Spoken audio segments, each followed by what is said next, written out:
أعوذ بالله السميع العليم من الشيطان الرجيم. بسم الله الرحمن الرحيم. الحمد لله وكفى وسلام على عباده الذين اصطفى. أما بعد، السلام عليكم ورحمة الله وبركاته. إن شاء الله zan ci gaba da karanta littafin Al-Akhdari na Sheikh Abdulrahman bin Muhammad. Wannan shine karatu na 6 wanda muke gabatarwa a Al-Huda Online Islamiyya. Yau za mu tashi a fasalin fil haid, fasalin da zai yi magana akan haila. Mallan ya ce wan nisa'u mubtadi'atu, akwai mace mai farawa, ma'ana ita yanzu ta fara ganin haila, yanzu ta balaga, yanzu ta fara ganin jini. Dama can mun yi bayani zuwan haila na daga cikin alaman balagan mace. To idan ta balaga jini ya zo mata, akwai hukuncin da ke hawa kanta, su ne mallan zai mana bayani. Wa mu'tadatun, akwai wadda ta saba, ita dama ta riga ta saba a haila. Wa hamilun, sannan akwai mai ciki. Wa'innan nau'ikan guda 3 na mata su ne wa'inda malam zai yi mana magana a kansu. Mallan ya ce wa aktharul haidi, mafi yawan kwanakin haila lil mubtadi'ati, ga wadda ta fara yanzu sabuwa, mafi yawan kwanan hailanta 15 yawman, kwana 15 ne. Ma'ana jini ya zo mata yau, ta fara haila yau 1, gobe ya zo mata 2, jibi ya zo mata 3. Idan ya ɗauke mata a na 4, kuma kenan kwanakinta na haila kwana 3 ne. Za ta yi wanka, ta yi tsarki, ta ci gaba da ibada. In ko jinin ya zarce mata ya kai kwana 4, kwana 5, kwana 6 bai ɗauke ba, sai kwana na 7 ya ɗauke, za ta yi tsarki, ta ci gaba da ibadarta. Kuma kenan hailarta ya koma kwana 6. In ko jinin ya zarce ya kai kwana 15 bai ɗauke ba, to yana wuce 15, da ya kai 16, mallan ya ce wannan ba haila ba ne, za ta yi tsarki, ta ci gaba da ibadarta. Duk kwanakin haila bai wuce kwana 15, kamar yadda ya zo cikin hadisi. Mallan ya ce kwana 15 shi ne hailarta, da ya kai 16 ba haila ba ne ga wadda ta fara yanzu. Sai mallan ya ce walil mu'tadatin, wadda kuwa ta saba haila, adatuha, yadda ta saba yi, ƙila tana kwana 3, to kwana 3 nan na suna. In tana kwana 4, kwana 4 na. In tana kwana 5, kwana 5 na. Fa in tamada bihi damu, in ko jinin ya ci gaba da zo mata, zadat 3 ayyamin, za ta ƙara kwana 3 ga wadda ta saba yi. Ƙila tana kwana 3 can da, sai ya ci gaba, sai ya ƙara mata kwana 2 ko 3.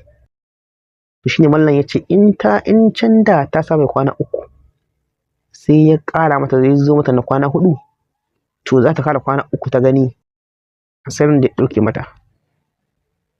Sai mallan ya ce malam tujawiz 15 yawman, matuƙar bai wuce kwana 15 ba. Ita ma in dai jinin bai wuce kwana 15 ba, to da ya kai 16, wannan ba haila ba ne, za ta yi tsarki, ta ci gaba da ibadarta. Mallan ya gama da wadda ta saba. Sai na 3 su ne masu ciki. Walal hamili, ita kuma mai ciki, mallan ya ce ba'ada 3 ashhurin, bayan cikin ya kai wata 3, 15 yawman, kwana 15 ne hailarta.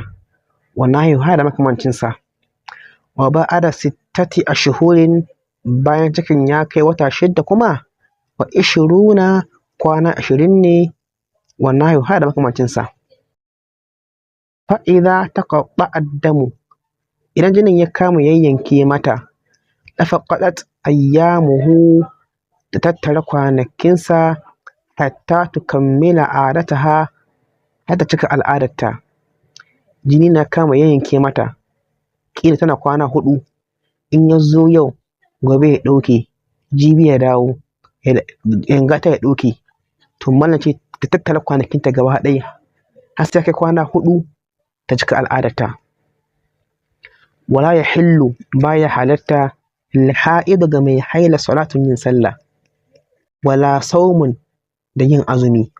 Mai haila ba ta yin sallah sannan ba ta azumi, wala tawafun ba ta yin tawafi, wala massun mushafin sannan ba ta shafar alƙur'ani, wala dukhulul masjidi sannan ba ta shiga masallaci. Wa alaiha qada'us sawmi, akan ta za ta ranka azumi, duna salati amma ba ta ranka sallah. Wa qira'atuha, karatu a wurinta ja'izatun yana wajaba, amma abin ta haddace za ta karanta. Abin a cikin kanta kawai za ta karanta.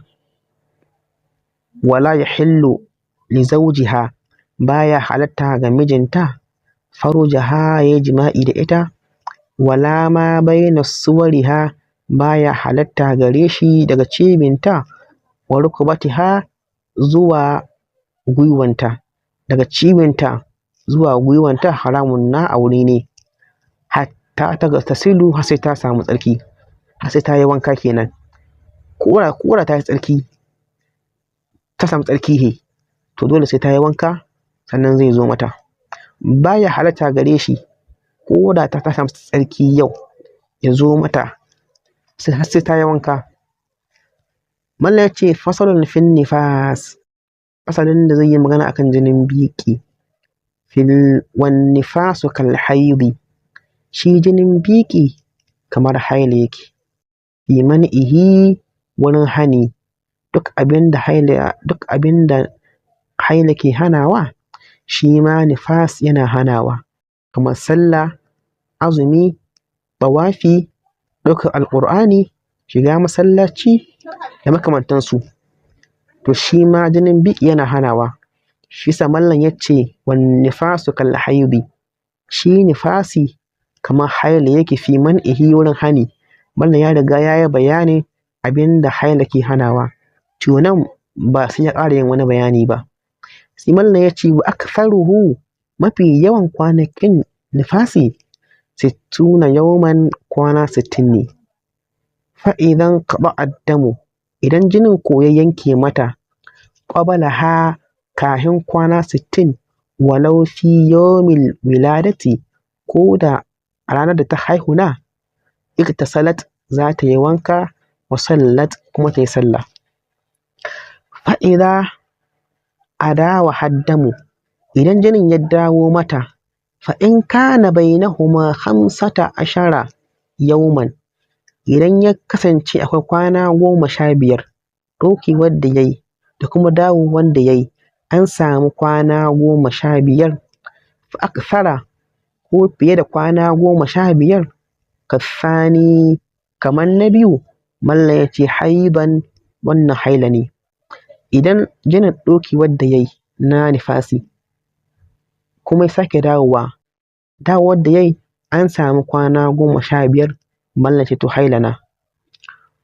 Wa illa dammi ilal awwali, sai dai idan bai kai na farko ba, ƙila lokacin da ya ɗauke da lokacin da ya dawo bai kai kwana 15 ba, mallam ya ce wa kana min tamamin nifas, wannan cikon nifasi ne. Sai ta jira har kwana 60 ta yi tsarki ta ci gaba da ibada. Insha Allah wannan za mu dakata. Subhanakallahumma wa bihamdika, nashhadu an la ilaha illa anta, astaghfiruka.